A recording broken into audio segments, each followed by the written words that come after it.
Good evening, ladies and gentlemen, dear colleagues. Thank you for coming to this event we have here on behalf of the IIP. I want to welcome you. My name is SWOBODA. I'm president of the IIP. Thank you for coming. Thank you, the team of IIP, with Stephanie Venkat at the head of that team, for organizing this event and organizing the small Christmas celebration we have afterwards. Why do we deal with this subject, especially with the Western Balkans, since many years already? It's not new. I think as an international institute situated in Austria, I think it seems to be self-evident. Look at our history, closely connected with the region, with some positive elements, but also negative ones. Think about the First World War, which resulted from our connection and our linkage to the region. And of course, we are convinced that Europe is incomplete as long as the Western Balkans is outside the European Union.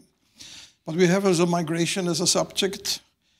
Our economy, our social services would not be sustainable without migration, for example, or especially from that region.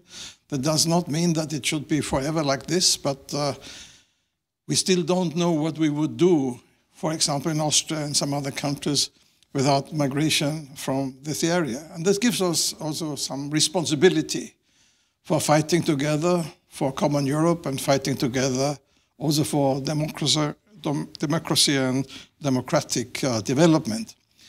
And finally, we are, because it's about losing ground or winning ground, is about our deep conviction that only together we can gain ground, or together we would lose ground, but we rather want to gain ground for common Europe with so many threats and challenges around us, from the war against Ukraine by Russia, by influence of China from the other hand, and from development of Trump land, also with a very dangerous connection between politics and tech companies and influencing the public event. I think it is very important that Europe has its own position and its own development, and this only can be done together with the Western Balkans, and that's the reason we, together with the Balkan Forum and the Karl-Renner-Institut and the ÖIP, where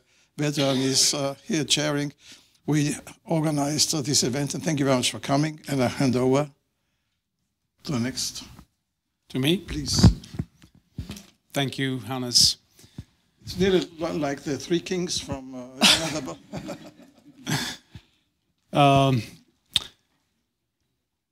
I prepared this small letter here because I don't do speeches a lot, so bear with me, I think, to continue. Ladies and gentlemen, distinguished guests and friends, it's a privilege to stand before you in this important gathering, to continue with our great talks that we started in the morning with 2 workshops, and also tonight concluding with this wonderful settings. It's a privilege and gratitude and excitement for me to be part of this group. The topics we aim to tackle, or we tackled today, but also tonight, they are not just about EU and Western Balkans policies or politics. They're more about people, about children, about our communities. This event is not just one of the panel discussion, it's a call for action, call for mobility, and most importantly, it's a space for hope. The Western Balkans stands as the crossroads, as does much of Europe. Rising nationalist sentiments threaten to pull us backward, but we have an opportunity, an obligation to move forward, to build bridges and not walls, to choose dialogue over division, to imagine a region not defined by its past struggles, but by its future possibilities. And what is that future? To me, It is one where progressive visionary leaders emerge, not leaders who act because they are cornered or threatened, but because leaders who believe, who want to do the change. Leaders who are driven by conviction, not pressure.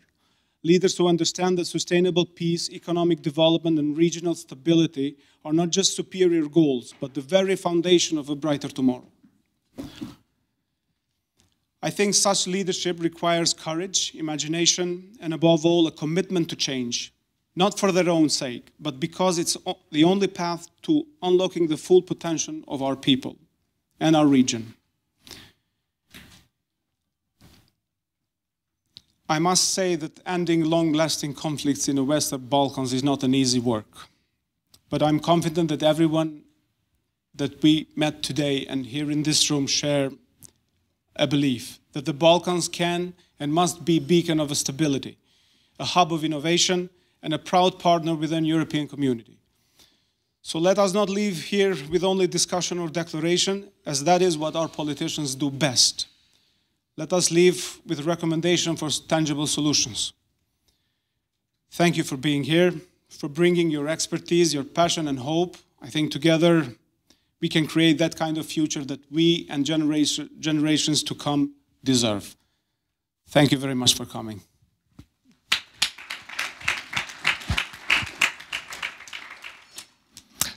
Good evening and welcome also from my side on behalf of the Karl-Renner-Institut, the fourth institution that is organizing this event.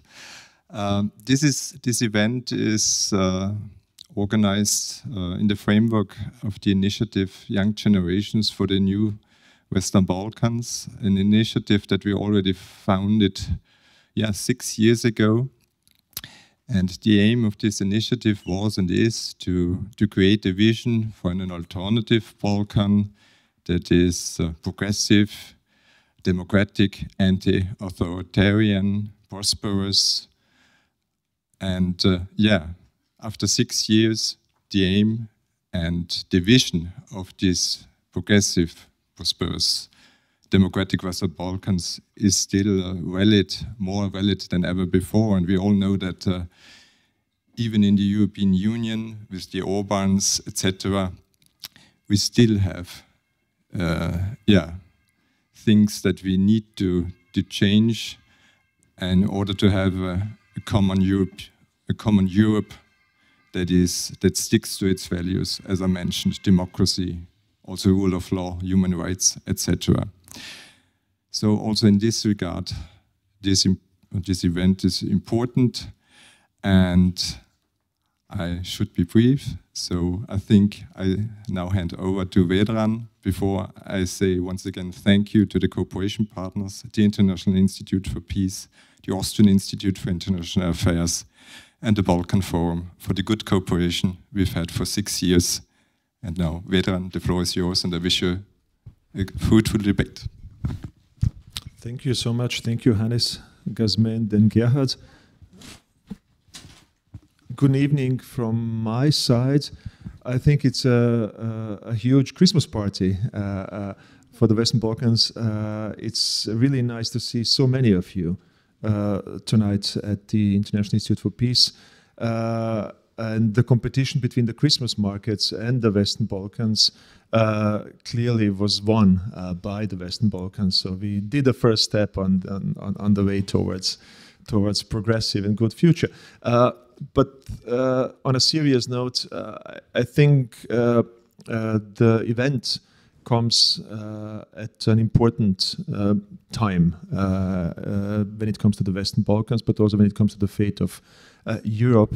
Hannes, GAZMEND, and Gerhard mentioned the buzzwords: democracy, autocracy, hope, fear, progress. Are we standing still? Real solutions, GAZMEND, not empty promises. And when we look back at the history of the relations between the European Union and the Western Balkans, it has been a long story.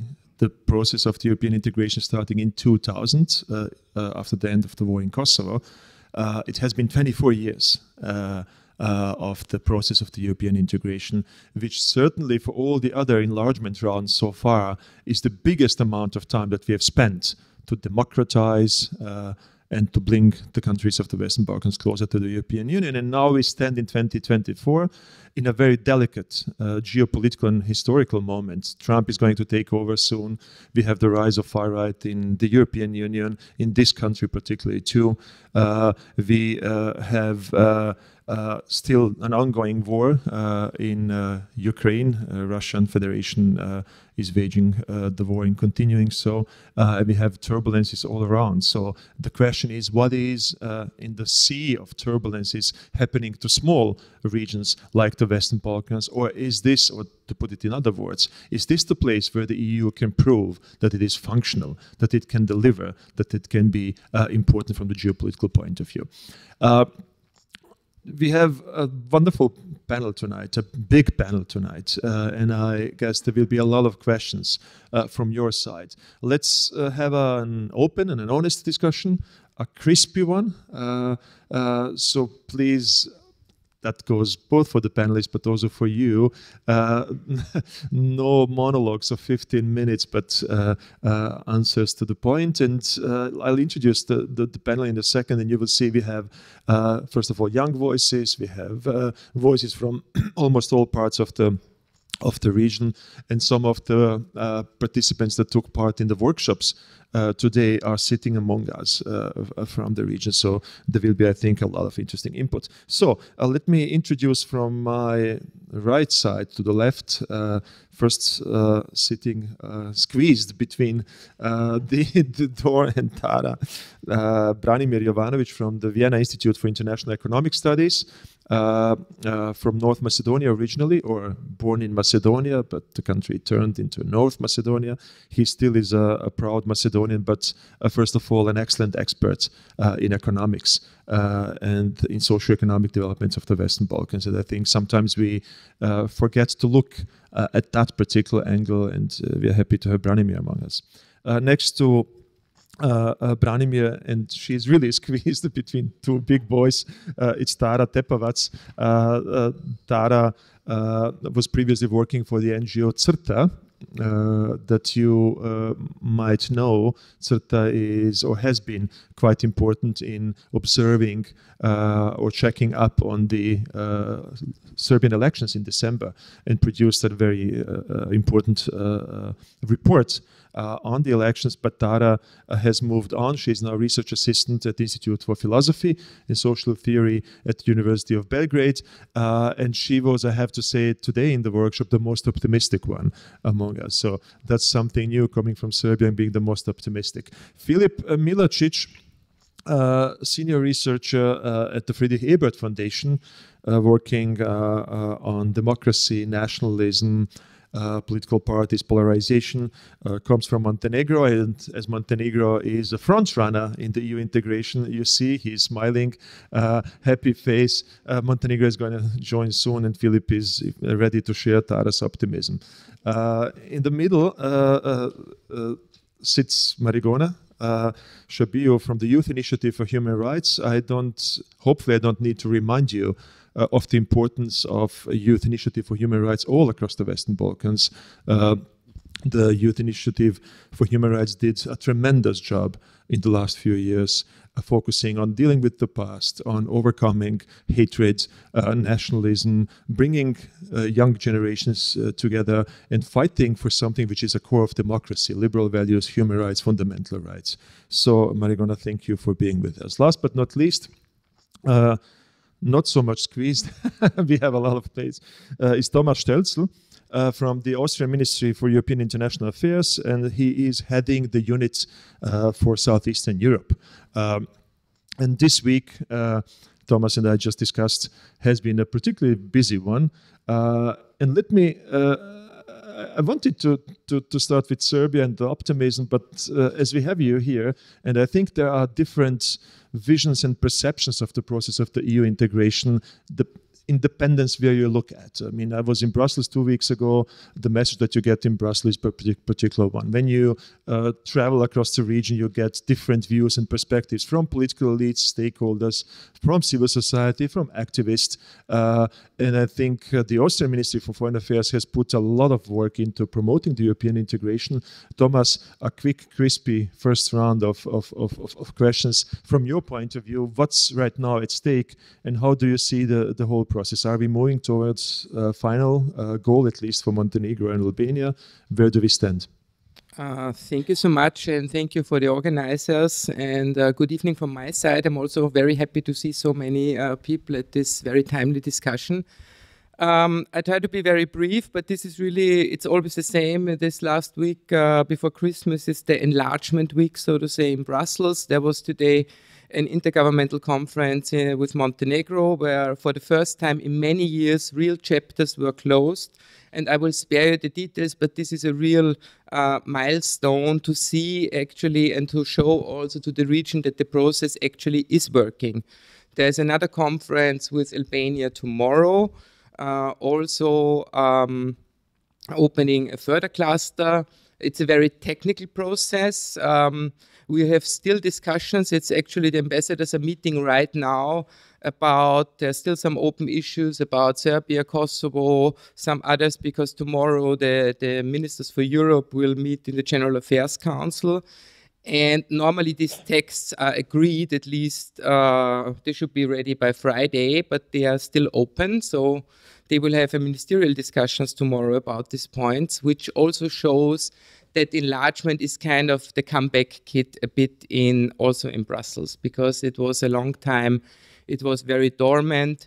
There is an EU Western Balkans summit on Wednesday also, and just some hours ago, the Austrian foreign minister presented a common letter by 7 foreign ministers of the European Union, the so-called Friends of the Western Balkans, which is a group of like-minded countries, Austria, Czech Republic, Slovakia, Croatia, Slovenia, Greece, and Italy, where we put our vision, what we want to see with enlargement, to the new High Representative Kallas and to the new Commissioner Kos for the next institutional cycle. And what we want to see is real progress in the enlargement so that people draw tangible benefits. And I will not go into the details, but 2 years ago we presented a non-paper in Brussels about gradual integration. So because now you're either a member state or you're a third country. And we have to break this dichotomy a bit, and we have to make some advantages of EU integration already to provide them to the countries when in the process of enlargement. Because there's huge economic potential there. 2 years ago we were very alone. Now we have the growth plan by the European Commission, where this gradual integration is front and center and is actually already implemented. We will see implementation of the reform agendas, where we have additional 6 billion euros to spend for the next 3 years in the region, where we have clear benchmarks. You have to make this law, this law, this law, and then you will get additional funds. So there's a lot more dynamism. But of course, you're right, we're a bit late in the game. It's 21 years after Thessaloniki, and the process was broken. If you need, there was a new methodology, 2020. If you need something like a methodology for a process, it tells you already that the process is obviously not working very well. Because it was, for a long time, it was a bureaucratic excuse where people in the region were, rightly so, saying, yeah, but what's changing? What's changing? But the dynamics, I think, have changed now, especially with having Montenegro back as a front runner, where the aim of the government is to be finished by 2026, and that's a goal that is attainable. That's possible. It's doable. Also, Albania is progressing very well. We know with Serbia there's still open discussion, because we also are very arguing for opening of cluster 3, also to keep Serbia engaged, and I will not go in, we can later on maybe go into the details,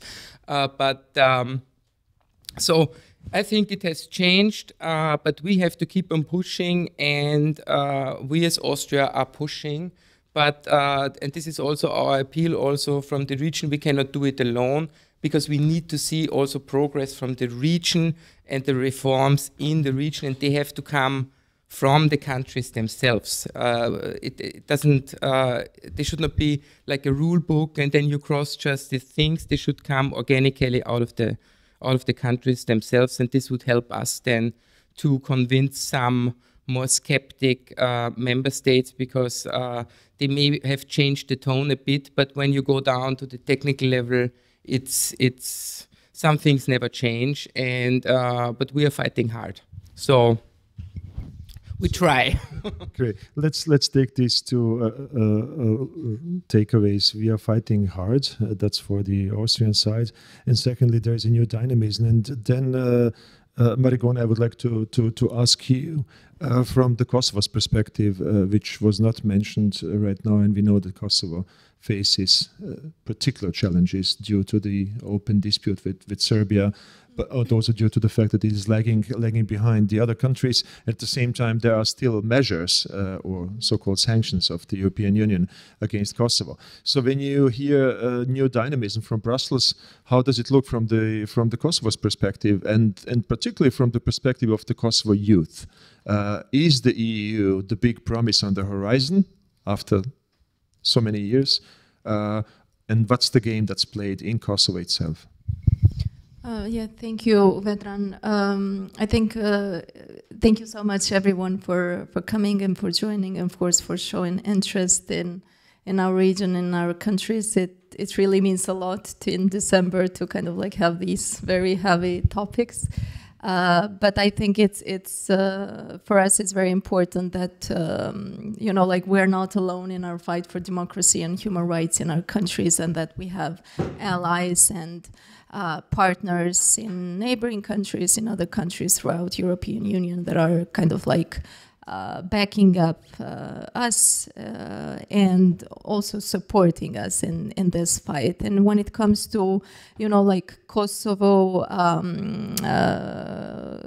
Kosovo's past EU accession, EU integration, I would say that I think it's a known fact that kind of like the EU love in Kosovo, and especially among young people, is the highest in the region. So there is this very strong sentiment generally among the population for EU and EU integration and the process itself, even though in the past years there has been, you know, like a lot of injustices towards the Kosovo people with regards to, firstly, visa liberalization. You know, we were the last ones in the region to join this process and to get visa-free regime within the Schengen zone. And even though Kosovo had fulfilled like all the criteria and more criteria than any other country in the region, we were still kind of like stuck in the process. And finally this year we got this visa liberalization, and that has impacted kind of like this the increase in EU skepticism, even though I'm saying still it's relatively high.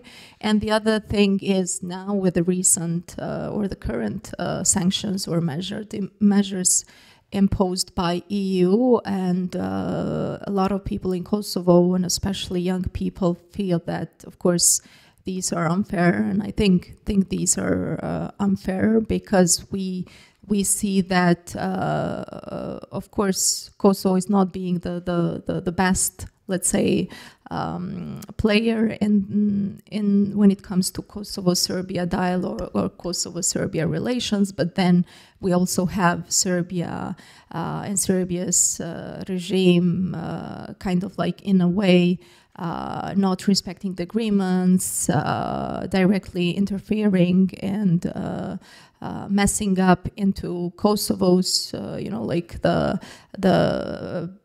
Banjska attack, and the fact that the main perpetrator of this attack that happened last year is free in Serbia. It really tells a lot, and it's a very concerning fact. But we still don't have, like any sanctions or measures imposed on Serbia while we have on Kosovo.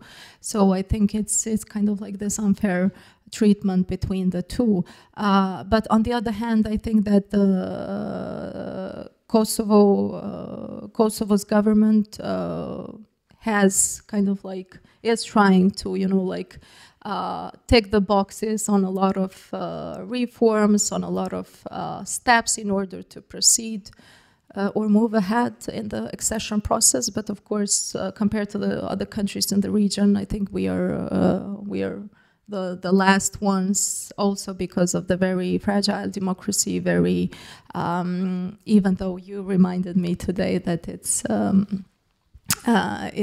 still kind of like based on some international rankings, it stands in the best position, but still because of this unresolved issue with Serbia, I think that's gonna continue to keep us and to leave us behind.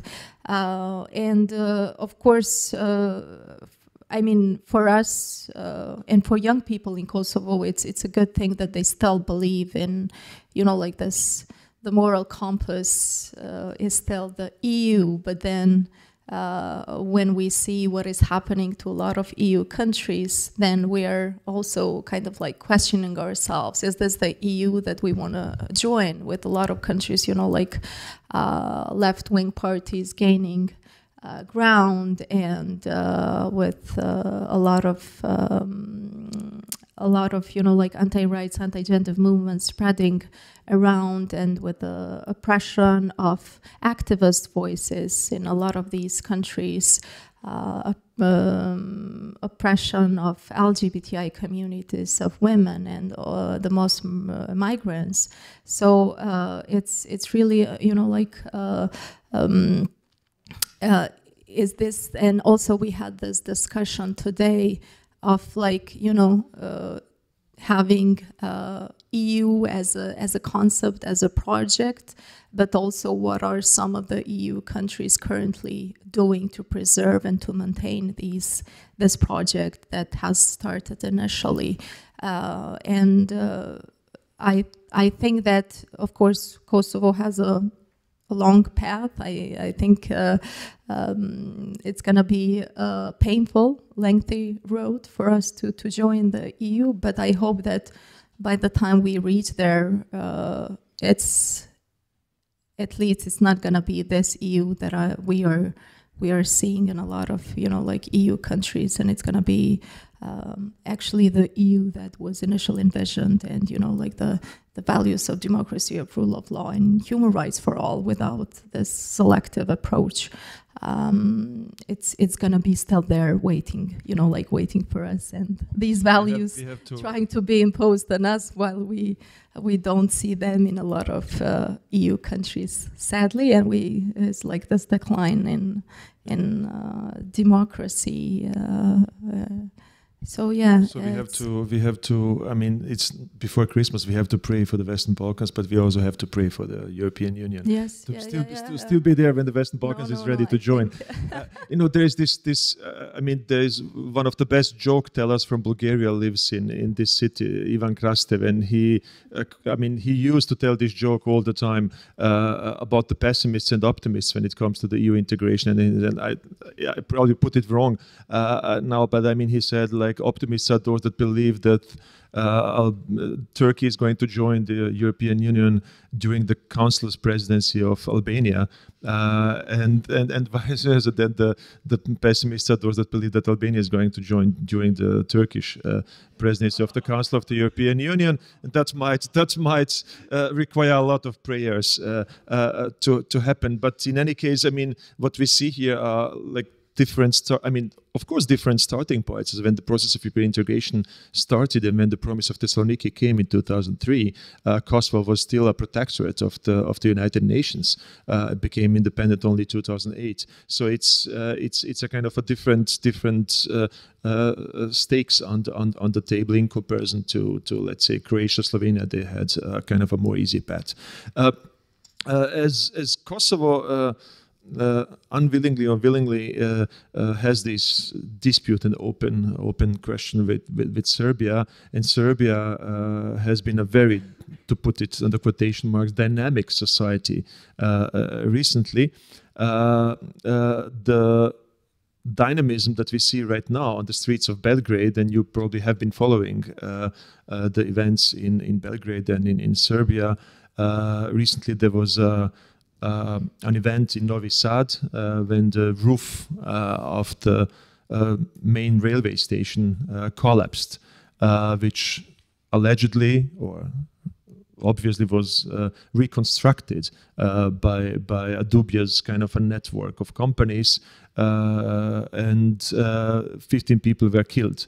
And when that happened, that triggered, similar to the events of this kind of a mass killings in the Belgrade school in May 2023, that triggered huge protests on the streets of many Belgrade cities. And we have, like, the last 2 weeks have seen a new surge of protests by students, by young people. And the last time that we had death numbers of young students on the streets of Belgrade was back in the 90s, in 2000, when Milošević's regime was toppled down. So that was the source of optimism when Tara was presenting and discussing the Serbian case today in the morning. Tara, my question would be, can you assess a little bit the new protests, and also say a word or two on the big, huge, and very present animal, under quotation marks, being the regime of Aleksandar Vučić. And we just had recently a kind of a news or statistics that he appeared in front of the TV stations, like full-fledged TV appearances, 322 times until today in the year 2024. But he still has 2 more weeks to go, so he can catch up. So this kind of the regime where it stands, which sometimes we have an impression is cuddling, or the EU is cuddling with Aleksandar Vučić, and protests at the same time. Is this the new wind of change, and what could potentially all that mean for the EU integration of Serbia? Thank you. I know a lot of questions. No, it's a lot of questions. Thank you so much. It's really a pleasure to be with you here today and discuss all of these really tough questions in the windy Vienna. And maybe I will start with I was really happy to hear the call for the real reforms on the ground, which is coming from the European Union, because I think this is the same call as you can hear at the moment in Serbia by the students and by the citizens. And this is the source of my optimism. So in Serbia at the moment, you can hear the students and the citizens for already a couple of years in a row going on the streets, blocking either streets or at the moment universities and faculties, and demanding what is known as democratic values and European values. So calling for democracy, calling for real anti-corruption reforms, calling for real democratic functioning of institutions and processes, literally being in the same boat of fighting for democracy as we were hearing today. But before going to the optimistic part, I would maybe start with a bit of dose of realistic pessimism. And I would maybe start from a bigger picture. Today we were discussing a lot about where we stand in the region, but also in the wider circles regarding the state of democracy. And I wanted to start from maybe zooming out a bit and then saying at the moment while this is happening in Serbia, I was looking a bit on the varieties of democracy reports for 2024 and on the state of democracy globally. So I think that we cannot perceive what is going on in the region of the Western Balkans outside of the reality of a bigger picture of context. And the context is that almost all components of democracy are worsening in more countries than they are getting better by the latest Varieties of Democracy report. If you have had a look, compared to 10 years ago, there is the largest share of world's population which is living in autocratic or autocratizing countries at the moment than those which are in the countries which are in the process of democratization. And this is the largest share since 2009. And we have 1/3 of the world's population which is living in autocratizing countries at the moment. So when we talk about autocratizing trends and tendencies, this is not only a problem, as we can see, of the Western Balkans any longer. This is a problem also of Eastern Europe, where you have 66% of population which are living in something which is called electoral autocracies, and also 32% of countries which are in the process of substantial decline in Eastern Europe. So under these kind of circumstances, what is actually the thing that the people in the Western Balkan need to hear in order to really push more for the reforms? They need to see that they have alliances in Europe as well in their demands of democratic reforms and democratic functioning of institutions and processes.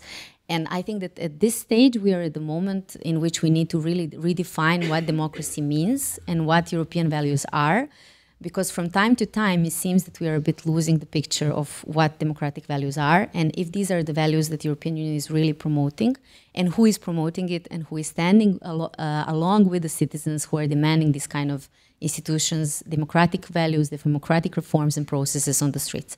So when we were talking today, one of the things that I wanted to note is that at the moment what our citizens would need to hear and to see is that three things. One is that we need more networks, we need more solidarity and more alliances on all levels among European Union countries, but also European Union citizens, communities, academia, businesses, civil societies, and with also with the communities which are coming from the Western Balkans.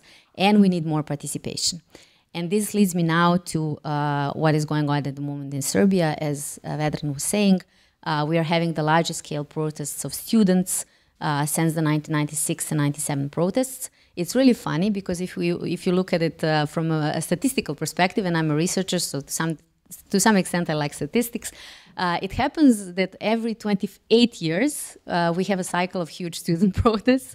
We had ones in 68, and yes, and now we have a new generation. And now you would ask me, what is new? What is news when I say that we have protests in Serbia? Yes, we have protests almost every year in Serbia. This is not a novel thing. Last year we had, I was having a bit of a glance on more statistics. So last year in 2023, after the huge tragedy that we had with mass shooting in the school of Ribnikar, we had more than 170 protests in more than 40,000 municipalities across Serbia. So the novelty is that in the last couple of years, we had a huge number of different kind of scaled protests, but they are rising not only with the numbers, they are also spreading through the country with more and more cities being engaged. The new thing from this time, which is happening, is that these protests are not led by the opposition, they're not led by the political parties, they're led by the students. We have students which have been raising their voices, asking for anti-corruption reforms, asking for democratic institutions to do their work, for judiciary to get things done, to start opening up the files, to start processing the culprits. They demanded institutional accountability, political accountability by the leaders who were leading the reforms, who were also in charge of the ministries, who were in charge of these kind of reconstructions that have been taking place. So this is a new thing. The students entered into blockages, and I can say that up to this date, we have all the faculties of the Belgrade University and University of Novi Sad, which are under blockages. So more than 40 faculties are in the protest at the moment. And they're not alone, because in the last 10 days or so, they are being supported by artists, by professors, even by the rectorate of the University of Belgrade. Now, from today and yesterday, gymnasiums are going into strikes. Agricultural workers are standing next to them, as well as lawyers and other parts of the community. The main thing why I am being a bit optimistic, cautiously optimistic, is that their demands are not to have any kind of political leaders standing up, they're demanding institutional responsibility. And for me, this is one of the things which is new. And although there is a lot of problems and we have to see to which direction this kind of protest will lead, I'm optimistic because I think this kind of mobilization is a great response to apathy that we have been seeing. And it shows that the younger generations, despite all the narratives in which they have been growing up, still can distinguish what real democratic values mean. And they're standing and raising their voices in a non-violent protests, in citizen participative manners, and they're demanding their voice to be heard. So I guess for this moment, I would stop. Thank you, Tara. That's great. Just a quick follow-up question regarding the huge debate that also was followed here by the Austrian media on the lithium mining. I think, I mean, let's put it differently. What would you say if an expert would argue that the EU is trading democracy and democratic values for the sake of resources like lithium in Serbia? What will be your response? Is it true, or do we need to see it through different eyes? Or I think this is it's a great question. Thank you. It's also one of the things that it connects to what I was just saying. So the protests that we have been seeing, these are the protests by the students now. But one of the latest, the previous mass mobilization was made by the whole question of lithium mining in Serbia. And this was also one of the protests in which we could see, and we talked about it today a lot, a huge mobilization across the region of the Western Balkans, in which you had solidarity among environmental activists which were standing together. The question here is not only if the lithium itself should be mined. The main question here is under which circumstances, in what context you are able to make such a decision. So the people and the environmental activists in Serbia are worried and they're against this approach itself in the context in which you have autocratizing power, which is deciding in their own ways without hearing the voices of the citizens. And the answer to your question is it can only be made if you look if the European Union will support the process of reaching this kind of decision by the citizens, if this will be a decision which will be made by the citizens through the democratic institutions that work, or it will be something which will be imposed by the institutions which are not allowing citizens' voices to be heard. And I maybe made it a bit difficult, but the reason why I'm putting it this way is that there was a lot of demands by the citizens to open up the question on, for instance, lithium mining in the parliament, in the committees of the parliament that should be in charge of this.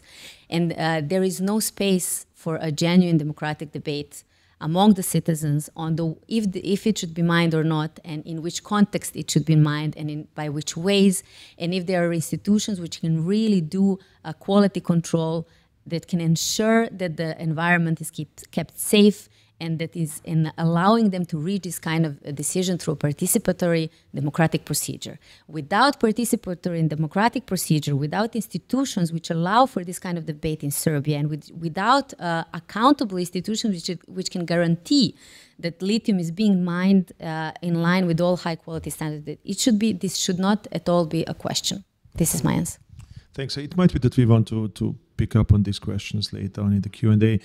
Now to Philip. I mean, all of us, we have multiple identities, and your multiple identity is probably political scientist and Montenegrinian living in Vienna. And I think the political scientist identity is a strong one, as you are just finishing a new book. It's going to be out soon on the question, are the people abandoning democracy for the nation? Looking at a set of different countries, including some countries from the Western Balkans. And I would love to have a sentence or two on your assumption. Are the people abandoning democracy for the nation? Because we still have an ongoing nationalist narratives being dominant in the Western Balkans. But my first question would be, as Tara mentioned the institutions several times, and I think institutions are key prerequisites for being able to fulfill the EU-related reforms. reforms. So if the institutions are not accountable, sound, not functional, so there will be no changes. From your point of view, when you look at the Western Balkans in a kind of a broader picture, do you see what's the role of institutions? Are they captured, and to what degree? And are the institutions as we have them today, from the political scientist point of view, really able to deliver reforms according not only to the standards but also to the values and norms of the European Union? So that, and then are people abandoning democracy for the nation? Easy questions for 5 minutes. Both of them, very easy. First of all, thank you for this lovely event, and thank you for the invitation. VEDRAN mentioned the best tellers of jokes in the town, Ivan Krastev, and I'm gonna try to emulate him by, candidating myself for the second best one. Even though Montenegrins are not famous for jokes, these are Bosnians, but exactly. We don't want to compete here. Exactly. So for a while there was a joke that the EU had a particular approach towards the Balkans. Meaning that it would say to Balkan political leaders, you pretend that you reform and we'll pretend that we want you. So luckily this is not the case anymore. So luckily my home country opened three chapters today or yesterday, which is really a huge step towards EU membership. However, of course, the goal was 10 or lately even 4, but it didn't happen. What is the positive message is that the EU is back, I would say. And the EU, there is really this sense, and that there is really a sentiment that now it's serious. Now it's really serious. How will this affect the political processes in the Balkans and also the institutions VEDRAN mentioned? I think that there are many countries, and including my home country, they are still characterized by many democratic deficiencies that will not be, it's not going to be an easy task to improve these democratic deficiencies. And one of those deficiencies is the institutions that are not delivering, and institutions that are very much captured by political elites, and that are also misused by political elites for their personal gains. Unfortunately, this is still the case also in my home country. I can tell you one example. In the regime that before 2020, this regime was marked by widespread clientelism, and 4 years later, nothing has been done about it. I think one example will speak for itself. I don't know, VEDRAN, if you knew this, but Montenegro has the Ministry for Oil and Gas. So now you're thinking maybe, oh gosh, I had no idea that Montenegro is rich with oil and gas. Well, it's not. It doesn't have a single drop of oil and gas, and it has the Ministry for Oil and Gas. Because it's pure clientelism, because you need to place loyalists, party activists, within state administration to provide them with jobs. And of course, then we cannot talk about efficient institutions, about the state with an output, about the state that delivers. So I think this is a big problem, and we really need support there from the EU. I'm not talking only about Montenegro, I'm talking about all countries in the Western Balkans, because we know from the history that only when they are really pushed by the EU, that they will then implement reforms. Otherwise, I'm not very optimistic that they will do it. This is why I'm very happy that my home country is on the way towards a membership, but I would also be cautious there.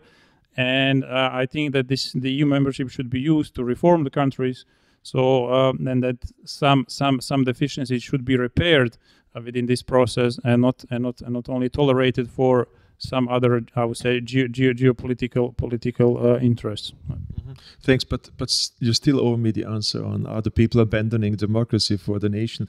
I mean, that's from my, I have in my heart, I have the Austrian half and the Bosnian half, and I ask for my Austrian half. Are the people in Austria abandoning democracy for the sake of a fiction of a pure Austrian nation? No, but you have a set of, I think it's an interesting point. If you just can say 2 or 3 sentences on your book project.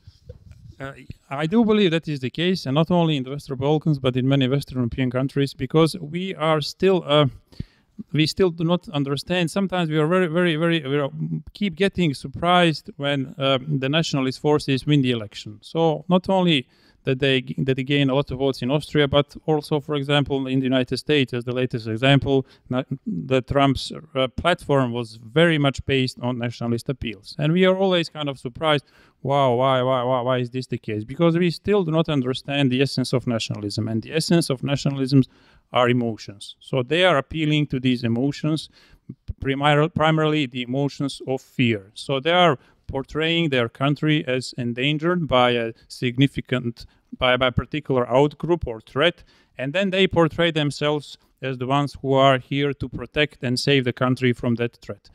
And we know from social psychology, we know that when people feel threatened, they do not act rationally, they act irrationally, and they accept much more things that usually they would accept if those things are presented as necessary sacrifice for addressing these threats. So what can we, and this is the case in the Balkans, because if you look at the narrative of Vučić, he's every day saying that there is a big crisis out there. Third World War will start soon. Everybody is pressuring Serbia. There is an imminent threat here, and I am here fighting for Serbia. I am safeguarding Serbia. This is a pure strategy, and this you can see a very similar narrative in many countries, in many countries in Europe. And what can we do about it? Is the other question. We also need to play with the emotions, because we cannot do anything. If somebody feels threatened for her own existence, you cannot address these fears with a €100 klima bonus. So what, for example, in Austria had been tried. So it will not resonate. You need a counter narrative that resonates, that is also based on emotions, that is also based on these issues that the other side is addressing. So I think, and finish with this, I think, yes, in a certain context, people are abandoning democracy for the nation, but we can do much about it, and we are not doing it. I think this is something that we discussed in the morning quite intensely, the role of emotions, actually, how the emotion of fear is instrumentalized not only in the Western Balkans but across Europe in this trend of the rise of the far right, which creates a kind of a new far right international where the Balkans is part of it. Anyway, Branimir, now to the socio-economic or economic point of view, which I think is fundamental and crucial to the process of the EU integration. When the EU integration kicked off in 2000, the promise was convergence. So you just open up your economies, market economy reforms. It takes time, it takes sacrifice, but then it will be the land of milk and honey. Not really Switzerland, because Switzerland is not a member state of the European Union, but at least some small Germany or Slovenia, Slovakia. And convergence is not happening at the pace as we hoped back then in 2000s. So that's one. But the EU and still puts a lot of, or puts resources into reaching this kind of a convergence, and the growth package, growth plan was mentioned, the 6 billion. In the meantime, we have different players that have entered the game. China, most prominently with huge investments, but also other players. So now from 2024 perspective of economists, looking into statistics, but also having this sound political and societal view on the region. What will be your take? Where do we stand and where we are heading to in terms of prosperity? Are we going to see the flying taxis in Belgrade in 2027 or not yet? Well, we might see the taxis, but that won't make us our lives better.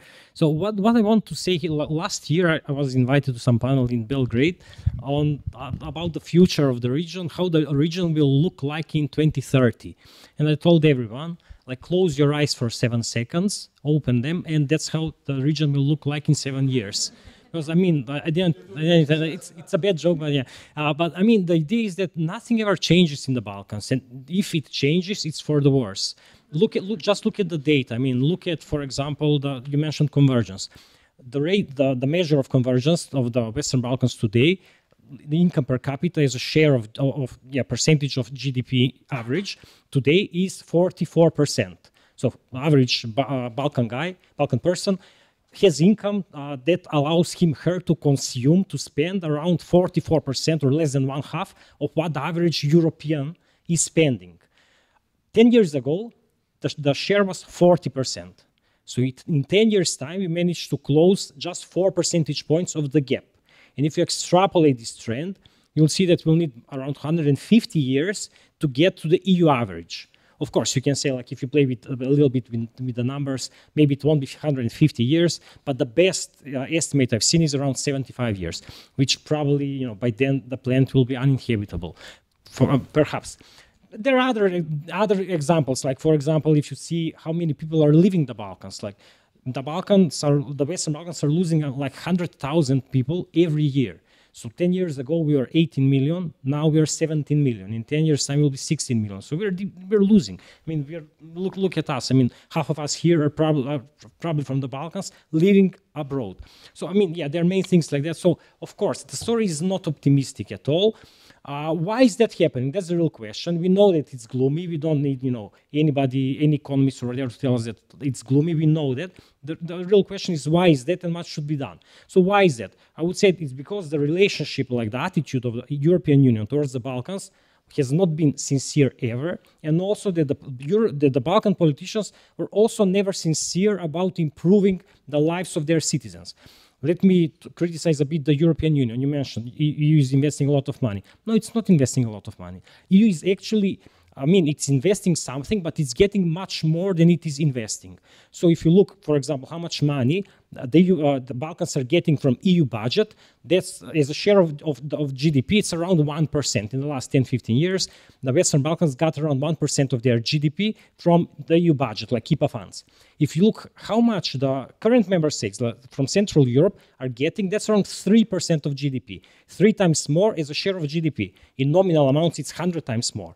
But you see that it's much, much more. And we have done studies, and not just us, but other people as well, which shows that the main reason why the Central European countries, which are member states of the EU, caught up to the EU level of development, like, for example, Slovenia, which is at around 90% of EU average, are EU money, EU funds. So the direct way that you can support the convergence of the Western Balkans is through giving more money to the region, as it is giving to the other member states, but we don't see it coming. Of course, you can also argue that the money that the EU is investing, not as a political entity, but as an economic entity, is much greater in terms of FDI than through budget money. And yeah, that's true. The Western Balkans attract every year around 6% of their GDP of FDI, most of it coming from the EU. So if you look at how much money European companies are investing in the Western Balkans, that's around 5 times more than the EU is giving from its budget. So you can say, yes, the story is, if you look at EU budget, the story is incomplete. Western companies, EU companies are investing much more in the region. Yes, that's true. But if you look how much money they're getting from the region, like we have also done a study on this, the EU companies that invest in the Balkans get their money back in 3, 4, 5 years, something like that. So the billions they're investing in the region, they return them in maybe 5 years on average. And after that, they just start making profits. So it's really, not an honest relationship. It's pretty much, I would use this word, I'm not a diplomat, I'm free to say, I would say it's a pretty neo-colonial relationship, and we have to admit it, we have to acknowledge it, and we have to change it. That's from the EU side, that's about the EU side. On the Balkan side, it's not much different. Like, Balkan politicians were never honest when they were talking about improving the lives of their people. Like, they never wanted to really change the situation. So we spoke about this morning about identity and things like that. There's one very nice graffiti in Skopje, which sums up my identity, I would say. You introduced me like proud Macedonian. I'm neither proud, I'm neither Macedonian, but nevertheless, never mind. So there's one graffiti in Skopje, which I think summarizes all our identities. It says, I'll say it first in Macedonian, then I'll translate it in English. It says, po nacionalnost sum siromav, which means my nationality is poor. And I think that's the real point. That's our nationality. We are all poor in the Balkans. If you look at the poverty rates, it's about 20% everywhere in the region. And we know that. And we know that it's been like that since time immemorial, since I remember, economic data and whatever, it's been like that. And it never changes. Although politicians all the time speak about poverty, we have to alleviate it, we have to eradicate it, they never do anything about it. Why? Because it's their modus vivendi, it's their way of staying in power. So when they have poverty, poor, empty stomach is easy to bribe. So they maintain poverty intentionally so that they can buy elections through clientelism, which Philip mentioned. So you need poverty because in that way you can stay in power, you can bribe people, you can tell them, vote for me, I will employ you, vote for me, I'll give you this.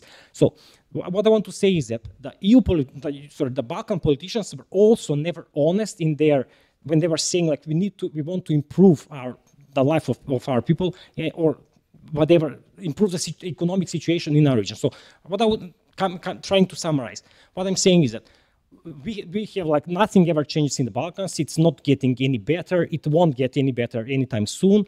The reason is that we, on both sides, on the EU side and on the Balkan side, we don't have honesty. Nobody really wants to improve things. And because I spoke too much, maybe I'll leave it for the next round, saying what I think can be done at least to improve situation. Branimir plays this pride role of Advocatus Diaboli very, very well, but this is a kind of honest wake-up call to ask right questions. And I think the first step in understanding something and finding a cure for a problem is to ask the right questions and to see what's the diagnosis. And I think many points that you made, and I mean, they are backed up by statistics, these kind of convergence numbers, but those are the numbers of clientelism, corruption, waste money, or money that is wasted, public money and public goods that is wasted in projects like, I don't know what, Belgrade Waterfront, Skopje 2014, now Expo or whatever. I mean, this is really huge and tremendous. Also like highways in Prishtina, in Kosovo, etc., etc. But now to the second round, and a quick one before we open up. I mean, we promised to offer, I mean, it's short before Christmas, you know, kids write the letters to the Christ child to bring some presents. We also can have some wishful thinking, but a realistic wishful thinking. So I would just love to ask you if you would have a kind of a magic stick to introduce one short-term measure to change something that is hurting the most, what will be that one, and what will be the magic stick for the long-term kind of, where would you invest if you would like to have Western Balkans not joining or managing or convergence, reaching convergence in 150 years, but in 20 years. So a kind of a magic stick for the immediate, I mean, whatever, like for tomorrow, what will be that measure, that step, and what will be a long-term step from Thomas' position of the Ministry of Foreign Affairs to open next few chapters. Sorry, I forgot my crystal ball at the ministry. But a short. But I will try at least. I think the magic one would be if you would have a better, like, a political agreement that the future of the country is the EU. Because this is sometimes lacking in the countries and they play political games with the EU integration. And I think you have to have a broad consensus with all political parties and also civil society and all the actors that this is where we want to go. Because otherwise it just makes it very hard, and then these very technically EU things, they become political points. And we see this in North Macedonia, how it plays out, and it's very, it's not very, it's really dangerous, and it's not working very well. So I think this would be the one that is key. To have this real consensus as a society where you wanna go, and in the end, the EU can only be the answer. The Western Balkans are surrounded by EU member states, and I agree with some of your points made about the European Union. And this is the discussion we have in the European Union ourselves, of course. And it's an ever-changing project, but we have to step up to the plate and do it. And I think for the medium term, I think this economic convergence is the real point, because the whole Western Balkans now with 70 million have the GDP of between Slovakia and Portugal now. And this is a real economic failure. And but if you look, for example, at Romania, Romania has productivity gains as soon as they entered the Union in 2007, like China. So you see it economically, there is a difference if you, and I was posted to Bulgaria, I saw it there as well. there is real economic progress. And as John F. Kennedy said once, you know, a higher tide lifts all boats automatically. So I think this is the real one, and the gradual integration into the single market, because this is the potential, and the single market is not open to competition of the Western Balkans and vice versa. And there's a lot of small measures that you can take. SEPA, the Single European Payment System, it's a huge thing actually, because people pay 10% for just to wire some money from one country to the other, something we have forgotten about it, but I am old enough to still remember it, that this was the case before. And I think this is where the money would be, and this would also really change also the society from within. Thank you, Thomas. Marigona?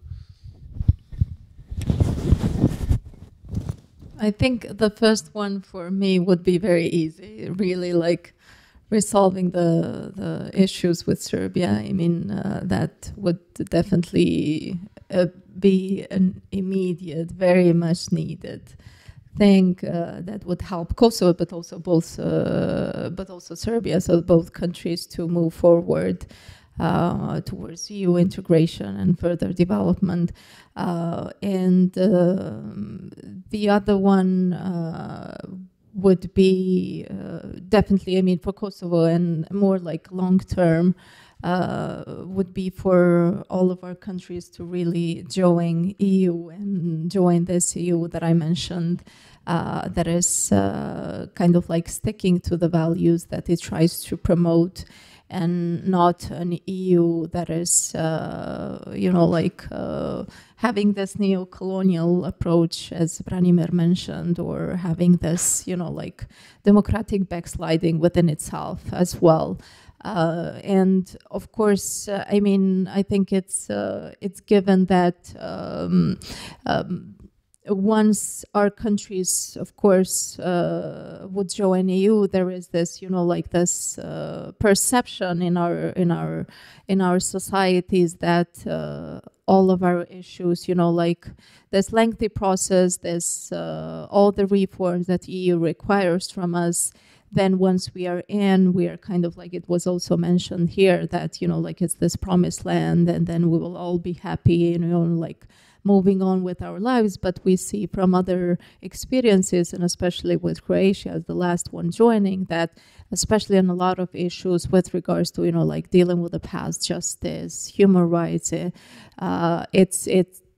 doesn't resolve all of our issues. And once we go in, there is still, you know, like once we get in, there is still a lot of work that needs to be done. But I think it's long term, that would be, I mean, an ideal solution for Kosovo, but also for the region, you know, like to join this, the union, and to continue, you know, like working together and prospering together as, and also, you know, like trying to defend ourselves from external China, Russia influences and interferences, and I think that's going to be very important as we move on, considering this geopolitical landscape in the world.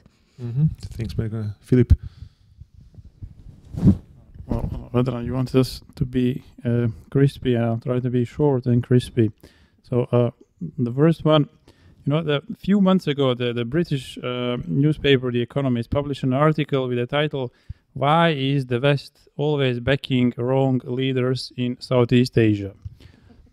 And there the journalist wrote that the leaders and politicians in Southeast Asia, they learned a very important skill, especially those who are Western educated, that they just need to say things that Western leaders want them to say, and then they will not pay attention to what they are doing back home. So, and I think this is very applicable to Western Balkans. So, even though they didn't enjoy the education in the West, but still. Yeah, but they also learn. They also learn, I think. So, and so basically, if you say that you are against corruption and that you are against nationalism, and if you happen to be Western educated and you know how to present this, you will have their full support. after 2 years, as my friend, I will not name my friend who works for German Ministry of Foreign Affairs, after 2 years, suddenly they realized, wow, Western Balkan politicians, they lie. Okay, yes, they do. So please pay attention what they are doing back home. So not what they are telling you, but what they are doing back home, because they learn, even though who were anti-EU, they learn they need to say that they are for EU, like in my home country, like the president of parliament of my home country. But then you will have the situation like in Georgia, where you have a party who is saying that is pro-EU, and then they win the election, and then they say, okay, we're not going to join the EU. So pay attention before it's too late what they are doing home. The long-term one is to understand the power of nationalism. I think the nationalism is the source of almost all evil in the Balkans.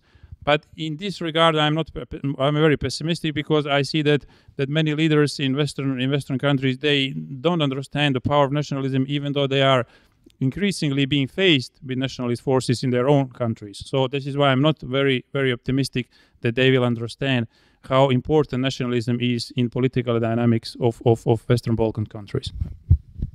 Thank you so much. That was short, crispy, and to the point. Tara? Still trying to be optimistic, right? Okay, I love this mental. I really like this mental exercise. Short term, when it comes to Serbia first, but also to the rest of our region, in the short term, I would just wave the wand, and I would ask to have media freedom, complete media freedom, and open public discussion in which you can really genuinely hear different voices, different thinking, public space for discussion and media. This is the thing that, first of all, we need in Serbia, but also in the Western Balkans. And on the side of Europe, in the short term, alliances. For instance, European Democratic Shield is a buzzword. We're hearing a lot about the European Democratic Shield in Brussels in the last couple of weeks. I would love to hear more about how to strengthen the democracy within, with more participation, more citizen engagement, not only on the side of European Union countries, but pan-European alliances, which include also the enlargement countries. So we don't only need to have more access to funds, we need to have more of our access to our voices being heard and engaged within the side of European processes as well. On the long run, this leads me to, and I really like the idea, if we would have all these magic wands, we would solve all the problems together. I guess one of the things that I didn't hear so far, on the long run, I would ask and wish for more genuine deliberation, democratic innovations, and participation of the citizens. I think we need to have more faith in the people and in the citizens. And I think that deliberation, but also citizen participation, holds a lot of transformative power that we're not aware of. And I think this is something that our democracy needs on the Western Balkans, but also in the European Union level. Good, Branimir. So we have two things, but I'll try to be short. One on the EU, one on the Balkan side, as I was saying before. On the EU side, I'll top up on what Philip was saying. I agree with that, but I think that's not the whole story. I think it's not just that the Western or EU politicians don't know what Balkan politicians are like. I think it's also that they don't care too much about it. There's this idea of stabilitocracy, or whatever you want to call it. I think that explains to a great extent the support that some autocratic leaders like Vučić, for example, are receiving from the West. And Tara was too nice to say that Germany is probably supporting Vučić exactly because of lithium. I would say it openly, at least that's my opinion.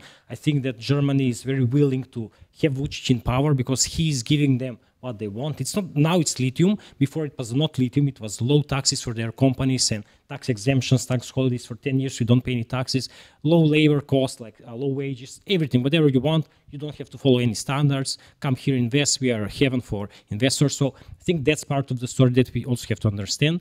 So what I would like to see on EU side is not to think only in terms of transactional, let's put it that way, what we get from the Balkans and what we give you in return, but think more about fundamental issues. Like they really need to start of supporting in a way, walk the walk in a way, or so far they're just talking. I want to see them more walking the talk. They're talking. Like if they're talking about democracy, support the democratic factors, actors, fighters, whatever that you have in the region. coming back to the elephant in the room, Serbia. Like last year, there were elections in Serbia. If the opposition could unify, could get its terms together, they could win Belgrade, and the situation now would be different.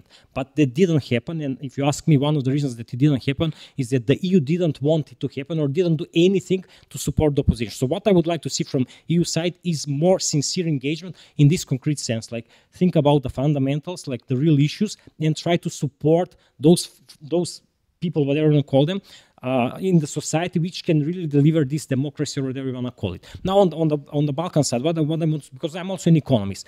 Now again, like it's not really a joke, but there's this saying by Einstein, allegedly by Einstein, that stupidity is doing the same thing again and again and hoping to see a different outcome. So I would say, if you accept this definition of stupidity, I would say that economic policy makers in the Balkans in the last 30 years have been extremely stupid.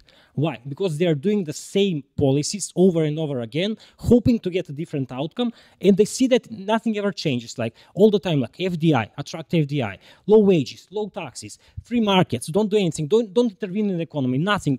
Let's say fair markets, no best, whatever you want to call it, and nothing happens. Just poverty increases, inequality increases, education goes down, healthcare goes down, people leave the country. Things just get worse and worse, and they continue with the same policies. So what I want to see is that we finally realize that we have a problem with the economic model that we adopted 30 years ago, this neoliberal economic model that I explained before, and we start replacing that model. We start replacing that model with a real, you can call it social democratic or whatever you want to call it model, which means like greater involvement of the state in the economy, meaning, of course, first, greater investment in public goods and services like education and healthcare, then greater investment in infrastructure and all these things like hospitals, roads, railway, renewable energy, all this kind of stuff. And for me, the most important thing is industrial policy. We had industrial policy in Yugoslavia, at least in the ex-socialist countries, like 30 years ago in socialist times. We had an extreme version of industrial policy, meaning the state was choosing which industries, which sectors you would support. We forgot about it. We forgot about it after socialism went down. We had industrial policy in Austria, like 50 years ago after the Second World War. We had it in every developed country, and it's a big issue now also in the EU. Many of you probably know the Draghi report, which came out like half a year ago, several months ago. Mario Draghi, the former governor of the Italian central bank, you know him, and prime minister. And he also, the report he published about the state of affairs of competitiveness in EU is about industrial policy. So he says EU now has problems because it forgot about industrial policy. So the same story that we have about the EU, I want to see it in the Balkans. I want to see that economic policymakers and politicians start talking about this and start saying that we need to involve, to get into the details of how we run the economies. Meaning we select the sectors. We say Macedonia will be a country which will be based on, I don't know, agriculture, food, textile industry, tourism, IT. Select the sectors and say we will develop these sectors in this way. And I'm just giving an example. So greater involvement of the state in these affairs. So yeah, that would be my, just to repeat, on the Western Balkan side, realize that the economic model that we have right now is bad and replace it with a more fundamental economic model which deals more with the fundamentals of society and gets the state more into these affairs. And on the EU side, like more sincere involvement in terms of walking the talk that they are doing right now. Thank you so much. You see, even though the year has been ongoing for quite some time and we are now approaching the end of the year, there is a lot of enthusiasm and ideas on the panel on how to move forward, be it with or without magic sticks. But I think all those issues are important to be taken into account when they can even be translated into policies in the end. So it's now time to open up for you and your questions and remarks. And as I said, you just experienced a quick and crispy panel. So please, quick and crispy, short questions. Introduce yourself, pose a question or a short comment. We are going to collect 2, 3, 4 questions and remarks and then bring it back to the panel for the first round. And I think we still have some time. It might be that we manage a second round too. So Jun, short and crispy. Saito, and now I am writing about my doctoral thesis. It doesn't work, I think, the mic too. Thank you. So, Jun Saito, I am now writing a doctoral thesis on Austrian policy for the Western Balkans. That's why I want to ask several questions to not several. You have to choose one or two. Okay, only several one. Is too many. Okay, then two short. Okay, only one question to you. So, did Austria build the non-paper gradual integration on the new policy strategy endorsed in 2020? Because in this paper, we have read already the idea of some integration or participation of progress to Western Balkan countries in a particular policy area. And the second question is, you for and also VEDRAN, how do you evaluate the effectiveness of new enlargement strategy of Commission? So it is really much more better effect on the reform in so-called your countries or Western Balkans. Thank you very much. Thank you. So there is, I think, in the second row, lady. Yep. Thank you for the panel. I'm Sunčica. I'm majoring in economics and data science at CEU. I have only one question, but for the 2 points mentioned by Thomas and Philip, but any of you can answer. So I think Thomas mentioned this decoupling between formal compliance and technical implementation. And then Philip also mentioned institutions being captured by clientelism networks. So I think that we have often come across EU conditionality in the Western Balkans being rather checklisty and potentially entrenching corruption. So my question is how to prevent EU conditionality entrenching clientelism networks in the Western Balkans. Thank you. Mm-hmm. Thank you so much. I saw 2 more hands in the back here. Yeah. Thank you very much. Hilda Kolevska from the Embassy of North Macedonia. I think this is more a comment. My country is a really unique case, having in mind that next year we mark 20 years since we were granted the candidate status. And it was here mentioned that the support is not that big or that the society is split. I would not agree with that. I would say it's a fact that the support of the EU has dropped. We had around, Branimir knows maybe better, 70–80% support of the EU when we got the candidate status. Now it is, I don't know, 40–50%. But we have to ask, why is that the case? I think that is because actually we have a moving target in front of us.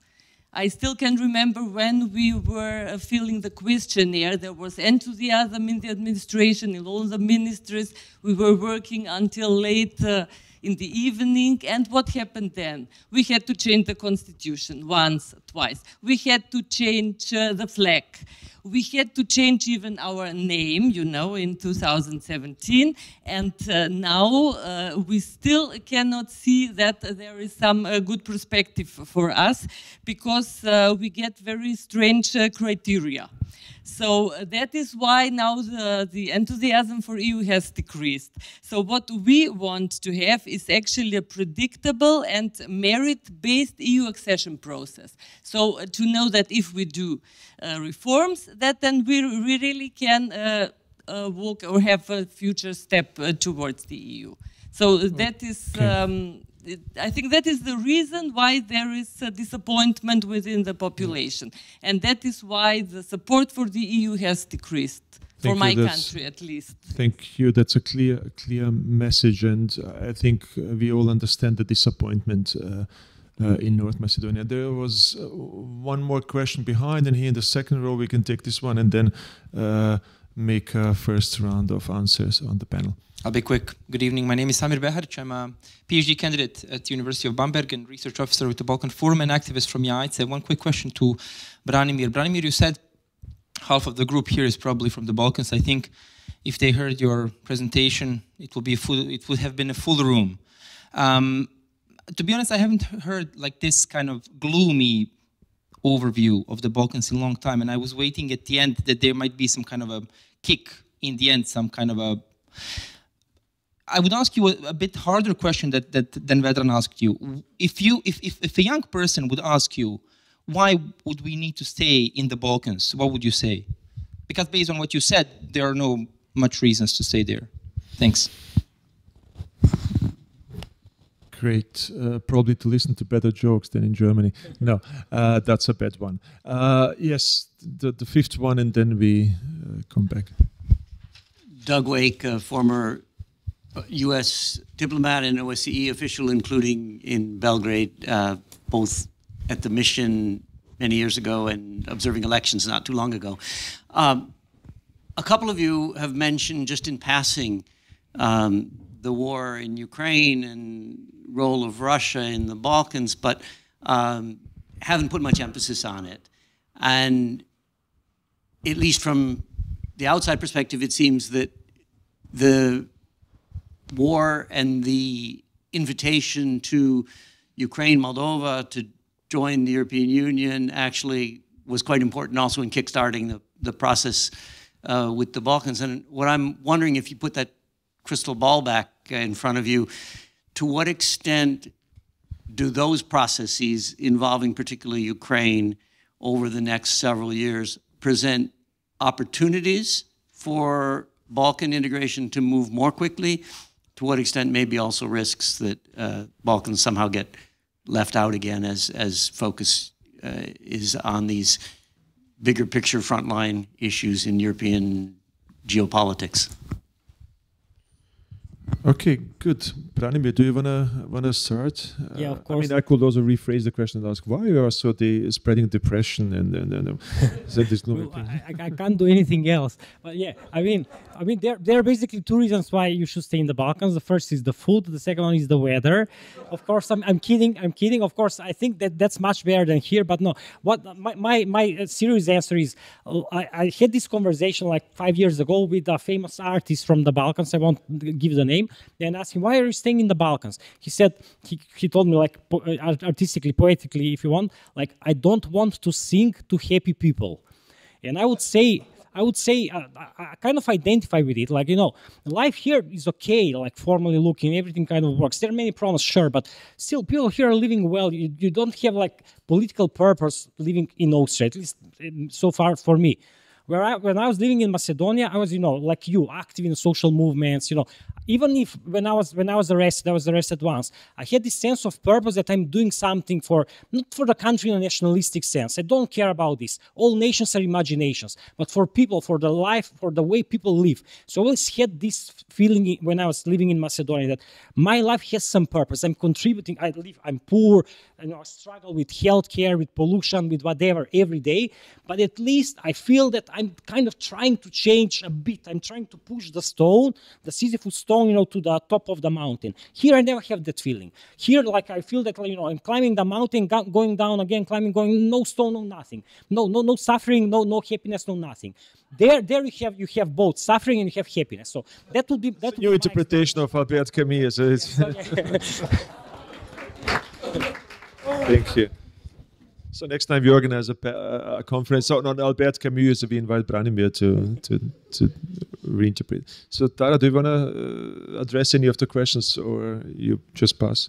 Maybe just one quick thing. Yeah, I think I was living abroad for some years, and now when Branimir said it, that's completely true. But I think maybe if I can follow up on this, I think while living in the Balkans, because the winter is coming and we are ready for it, or to put it differently, I think that with everything which is going on now in Serbia, and maybe it wasn't clear enough, I think that there is a lot of threats that we are facing. There is a lot of them that we didn't mention today because we just have a crispy and quick panel and there is not enough time to address all of it. But I think at the same time, the reason of my optimism, although I'm still living there, is that you can actually hear the voices of the people who demand the things which are written in the enlargement. And you were asking how you can make sure that the enlargement is not just being ticking the box. I think we are actually being given, for instance, now in Serbia, we are actually being given a gift in which you hear the people who demand these reforms to be implemented. We don't need only the laws to be changed in the parliament, passed through and then tick the box. We need the implementation of these laws in reality. And for this thing, it's not enough just to have people within the country who demand it. We need the support from the outside who will push the institutions and who will push the actors who are grasping the power and actually capturing all the power at the moment to do it in reality. So I think that the gift that we have now in the Western Balkans, because the winter is coming, we are the ones who can actually experience the resilience of the people who are demanding this kind of democracy and who can actually show that there is grassroots demand for values, for institutions who are working, for anti-corruption, for free media, for different voices to be heard. The thing that we need at this moment, by the winter magic of Christmas, is solidarity and alliances from the outside who can show that there is support for these voices and that we are being heard. Mm-hmm. Thanks, Tara. Philip. Sorry. Yeah. Yeah, so, you know, I like VEDRAN too much, so I'll be very short. Don't want him to be mad at me. Sunčica's question. Well, I'm a political scientist, so also at the CEU, by the way. And I'm interested in clientelism from the perspective of political sciences, meaning from the perspective of elections. So I think that clientelism is used as a tool to unlevel the playing field. So what they are doing is that you misuse state resources to buy votes, to provide jobs for loyalists, party activists, and so on. And this is how you ensure that you will be re-elected in the next election. So what can the EU do about this? I think by promoting the notion that free and fair elections are a precondition for the membership in the EU, I think in this way you can also tackle clientelism. So this would be my I would say reply from the perspective of a political scientist. Regarding Doug's question on Ukraine, to be honest, I don't think that Montenegro would have opened 3 chapters yesterday without Putin invading Ukraine.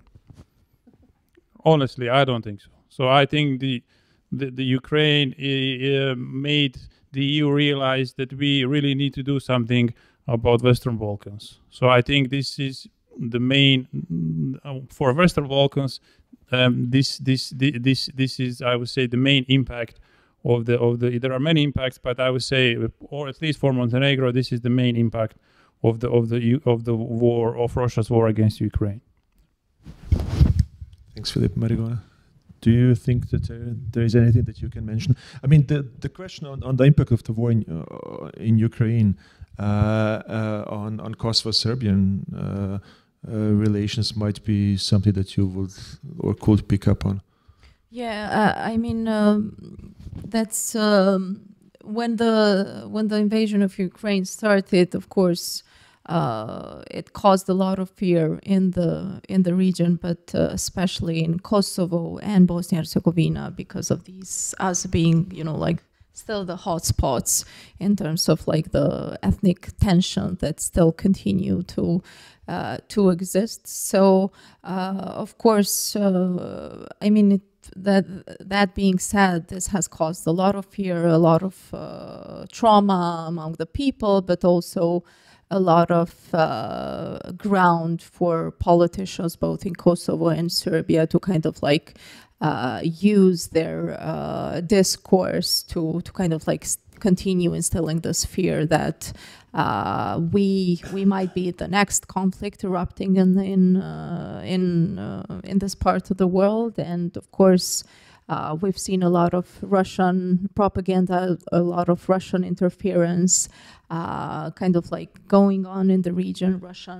Russia meddling in the region, particularly through Serbia and Serbian fractions that exists across the region. So, I mean, Ukraine is the war in Ukraine and how it's going to end. Hopefully, very soon, it's going to be very detrimental also for how Kosovo-Serbia relations will continue, or how Kosovo and Serbia kind of like will resolve their issues. But I think that's also going to impact how we put an end to also other, let's say, open conflicts in the Balkans.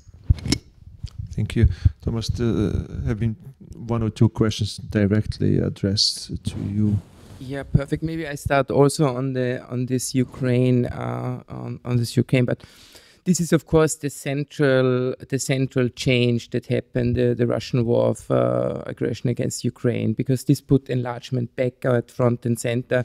This is also, I think we would not, I mean, this is speculation, but we wouldn't have this Friends of the Western Balkans group I previously mentioned that we are founders and a big part of. We wouldn't have it with the old picture. So, because we are very arguing within the EU that there must not be two classes of candidate countries. They all have to be treated equally on their own merits and so on.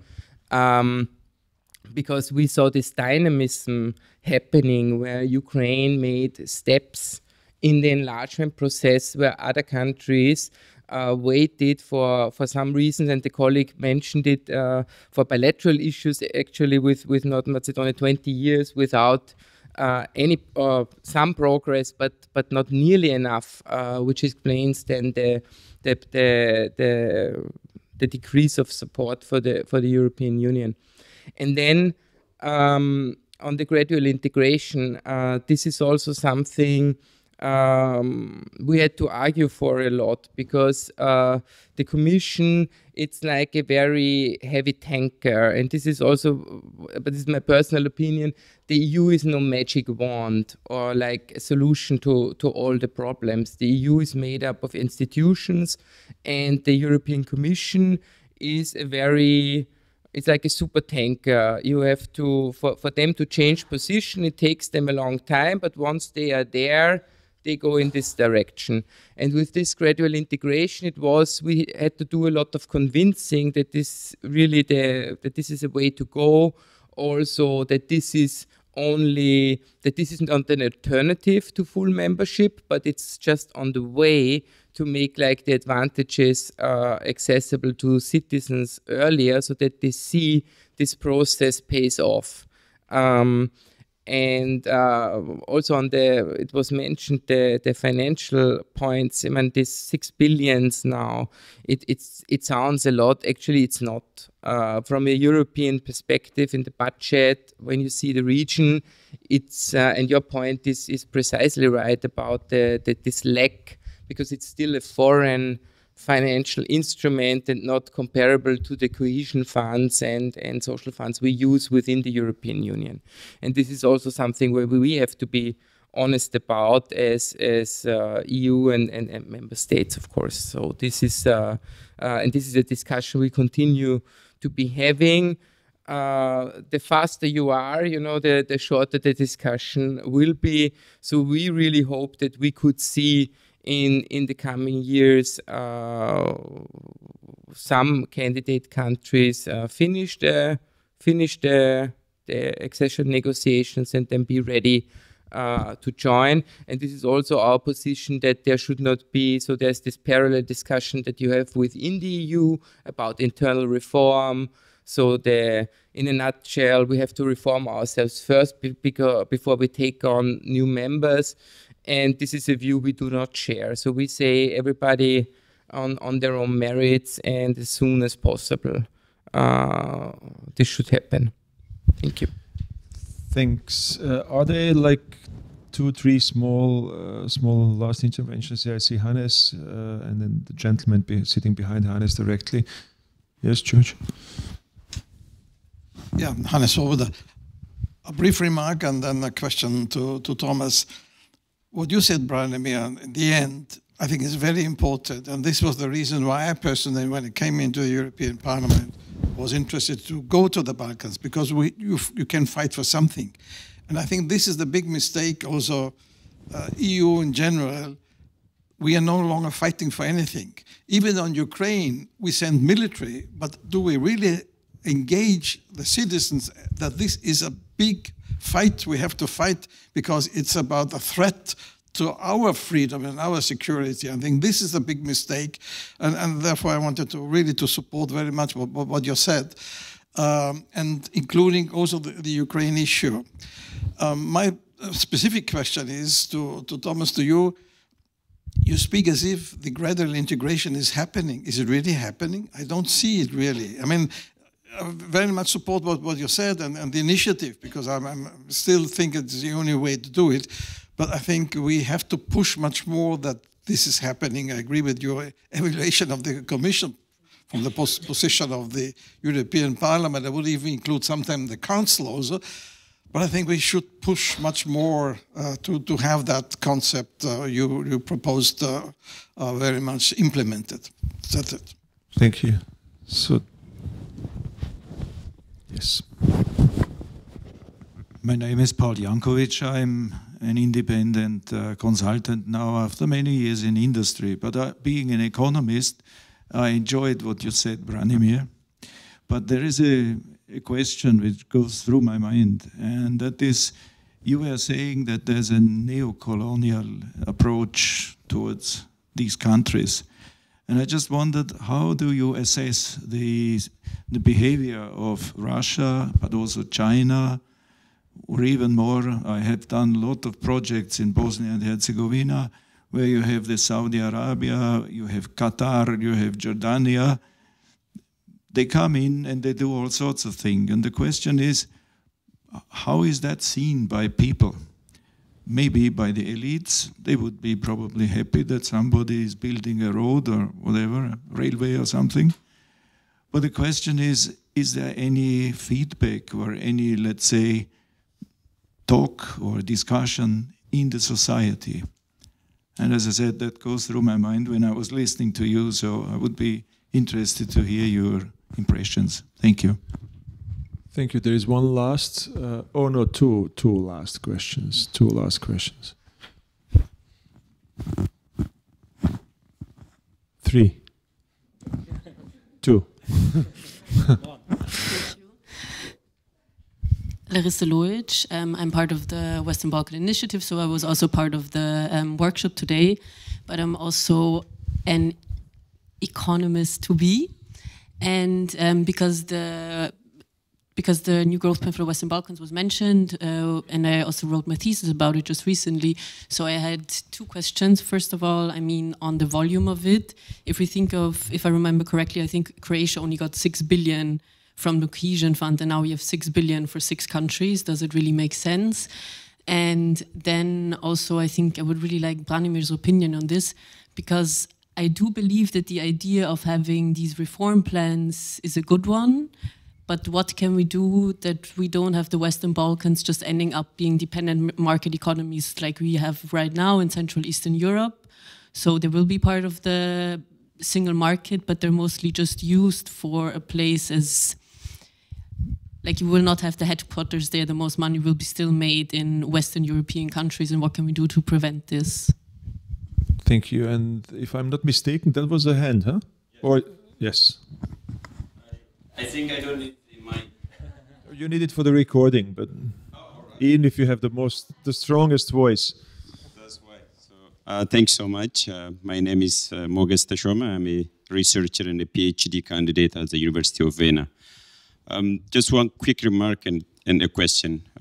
One of the panelists raised that without the Russian invasion of Ukraine, it would have been impossible, or at least the process would have been sluggish in terms of moving forward with accession. And I agree with that statement, that much of the most important things in history, political history, happened because of a cognitive punch, just to borrow the word from one philosopher, in a sense that you use a crisis as an opportunity to make fundamental structural changes. So I relate to that remark. That said, my question is to the panelist from Albania, or who was talking about Albania. I was reading that Albania is making every effort possible to make it happen by 2013, which means only 5 years from now. Particularly in the sector of justice and rule of law, Albania has been scoring quite low, I would say, values as has been assessed as per the global justice framework, as well as the EU package itself. So is that so realistic in 5 years? Thanks so much. Good, that's a general question. There was no one from Albania on the panel, but George can also, he is originally from Albania, he can probably answer and say a sentence. George, I mean, we want to have you on the spotlight. Of course, I'm used to it by now. So you're correct. Rama, the Prime Minister, actually wanted to, he's already proposed 2030 as the year that we're supposed to join the EU. I do think that's ambitious, and you're very correct in the fact that corruption rates within law has been on the rise. However, something that I know for a fact actually, every single police department and every single judicial system and employee within the Albanian region at the moment is nowadays being replaced. The reason why that is because they would rather have younger individuals step in. Now the problem is a bit systematic. This is still a party system, so therefore all of these individuals would still be from the party that is in power, that is the Socialist Party, Prime Minister Edi Rama's party. So that kind of just shows that perhaps we're not necessarily going away from that pattern of, which is the problem, I guess. In terms of corruption overall, yes, I mean, that is kind of a commonality, if you will, within the region. And as an ambassador, it feels very shameful to say that corruption guy is bad. Yeah, I think it is ambitious. I don't necessarily see it pulling through. However, purely for economic reasons, going back to what we said before, Montenegro is definitely on the forefront, but also Albania has been doing quite well on that regard, especially with the rise of tourism, as I mentioned. So I definitely do see why there would be an incentive there, and I definitely do see why it is in the priority compared to the rest of the region. Also, this is something that I brought up in the workshop. We don't necessarily have that national division right there as much as we have it in the rest of the region. So I do think that in that regard, Albania could be seen as a bit more peaceful, which sounds interesting to kind of collaborate with corruption. Yeah, so I don't know. For the sake of myself, I hope so. Reality, we'll see. Yeah. Great. So a peaceful and corrupt country on a way to join the European Union in 2030. That's good. Yeah. So let's have the last concluding round, and just as an announcement, so the International Institute for Peace, as you see, is a wonderful place, wonderful discussions, but before Christmas there is also an opportunity to celebrate a bit. There are kind of small snacks and drinks provided by the International Institute for Peace, and you are invited, Hannes, if you want to say a word afterwards, and invite all our guests to the buffet. Having said that, you guys stand between the Christmas festivities and now the discussion. So it's up to you to finish rather fast, but as interesting as possible. Branimir, you were addressed several times. Yeah, okay. So the comparison between EU and Russia, China. So I would say that there's no big difference there. China and Russia do not invest in the Balkans because of altruism. Of course, they have their own interests, and that's all they care about. Maybe there is one small difference in the sense that they are more strategic when they are doing. They think more strategically when they are doing that, other than the EU. The EU doesn't think so strategically. So I think that's a smaller difference. I think that's actually the very core of the problem, essence of the problem, that the EU is not much better than Russia and China when it comes to investing in the Balkans. And Balkan politicians and people know that. And that's why for Vučić, it's not much more, interesting to work. He doesn't have I don't know how to call it, a better interest to work with EU investment than with Chinese investment. He tells you it's the same. It's a factory. I don't care if the owner is, China, Russia, I don't know, Uganda, whatever. It's a factory. People will work. I will get some money into the pocket. That's all I care about. So I think that's the essence of the problem, that you have to understand that it has to be better than Russia and China when it comes to working with the Balkans, that the Balkan politicians and people would like to work more with the EU than with the others. So I think that's the essence of the problem. Very briefly on the new growth plan and comparison with Croatia, just a small number. Yes, I agree with you on that. I would even say that it's not I mean, the numbers you gave are even like, you know, inflated when it comes to the Balkans, because this 6 billion for the Balkans are comprise 2 billion of grants and 4 billion of loans, whereas the money that Croatia got from the EU is 6 billion of grants.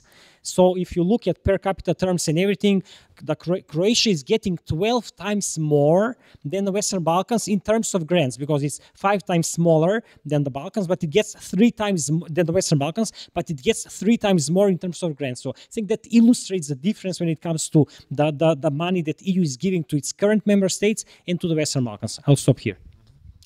Thanks. Who else wants to? Thomas, do you want to add something? Yeah, I mean, the EU, we give it to ourselves, no? It's so we are in Austria here, we're a net payer, and this was the 6 billion. I agree, of course, with the point to see it, but this was done with the review of the multi-annual financial framework. And this was there basically.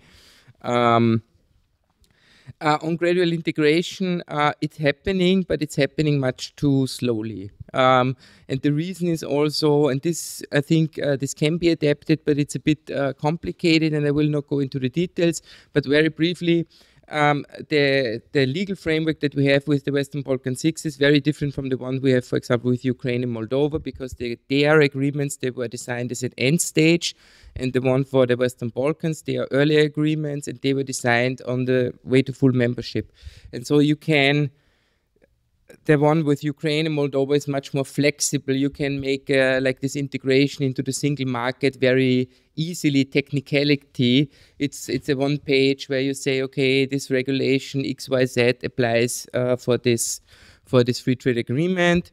And it's much more complicated in the Western Balkans. We saw this when we tried to do something about the roaming and roaming between the EU and the region, and then within the region, where you had to have like the telecom operators themselves saying that they will lower the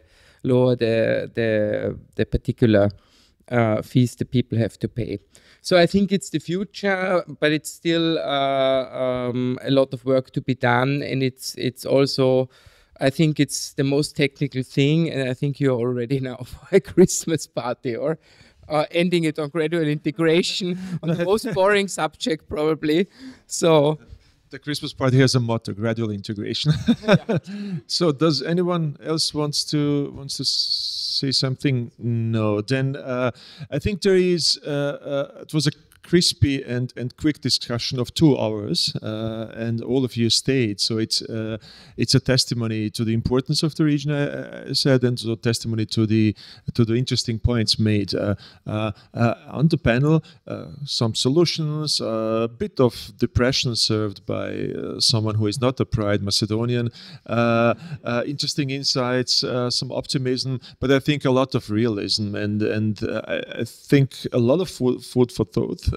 Now there will be food for eating, and my only hope is, as I have been unfortunately in this business discussing the Balkans for more than 2 decades, and I remember when we discussed 2003 the Thessaloniki, and there's a huge promise, and then we keep repeating, coming back and discussing Kosovo, Serbia, and sometimes you have I got an impression that this is this kind of a movie, Groundhog Day. You just wake up and there's yet another discussion and you discuss. But I think what was unique today is the young voices in the workshop, interesting points made about education, about the progress that is possible, some interesting insights also from Serbia on how the bottom-up energies and grassroots initiatives can change the reality. And I think a lot of arguments for really sticking to the, not only to the hope, but to the practices of hope, which all of you outline in this kind of a short-term wonder sticks and magic sticks and long-term magic sticks. So the International Institute for Peace invites you to the small Christmas party at the Balkan Forum, the International Austrian Institute for International Affairs and Renner Institutes. Thank you for visiting us. We will continue the initiative, so we will continue putting the young voices from the Western Balkans into the focus, because we do believe that Balkans belongs to Europe. I mean, it's not joining Europe, it's joining the European Union, it belongs to Europe, and the young voices are the shaper of this process. So that's for today. Thank you so much, and please enjoy the drinks and snacks served by the Institute. Thank you.